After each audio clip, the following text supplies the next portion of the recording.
Welcome back, everybody. Today we're going to be talking about a Breitling. This one's going to be kind of designed and made for more the jet setter. If you would, this is going to be the Breitling Transocean Day Date. Stick around to find out more about this watch.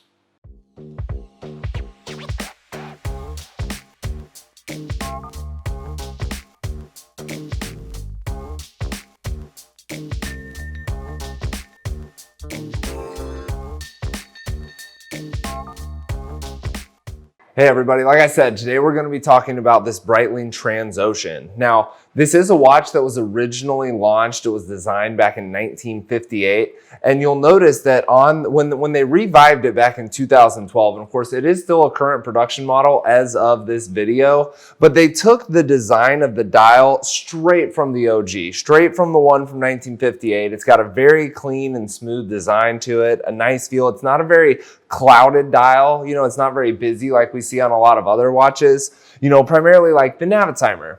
Now, the Navitimer was built and designed for pilots, you know, people that are actually going to be operating the aircraft that need to be able to do measurements and calculations on the fly.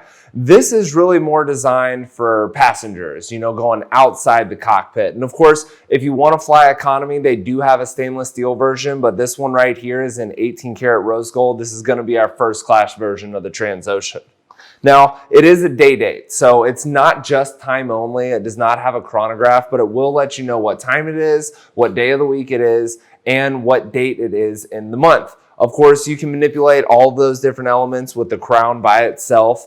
And if you go with the stainless steel model, you can also get a bracelet for it. In the rose gold version, I've seen it on leather straps as well as a rubber strap. So a little bit of variation, and of course, because it's a 22 millimeter lug width, one of the standard sizes for Breitling, you're going to be able to find a wide variety of different materials, colors, and lengths so that you can actually get the feel and the look that you're going for.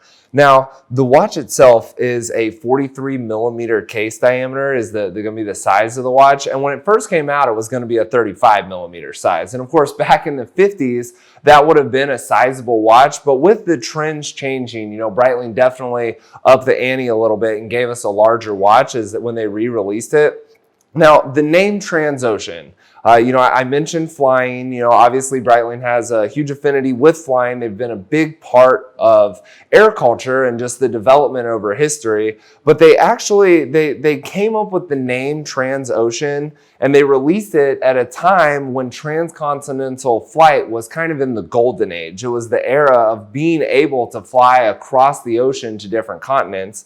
And that was, you know, during the time when the Navitimer was coming out. But this is for people. This is just for, you know, someone that, you know, wants to have a nice watch that's able to, you know, go around the world. It's gonna be a very smooth, elegant design. It's got a high polished finish through and through. So it's extremely classy.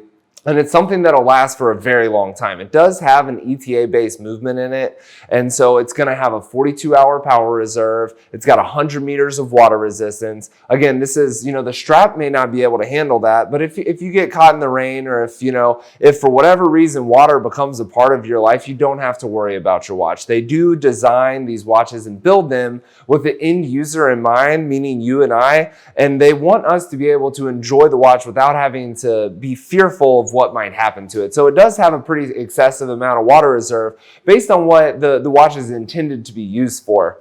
Now, it is a pretty thin watch. It only comes in at 12.8 millimeters thick, so it does sit very clean on the wrist. It feels nice, and of course, it does have an 18 karat rose gold buckle to go with it. And if you go stainless steel, obviously, you'd have a stainless steel buckle or the bracelet. If you have any more questions about this particular watch, definitely reach out to us, or if you have any other watches that you'd like to learn more about, we're always here to share, we're always here to learn, and we know that there is so much more to this iceberg than meets the eye, and we'd love to do some more videos. So don't forget to hit the bell, like, and subscribe, and give us some feedback.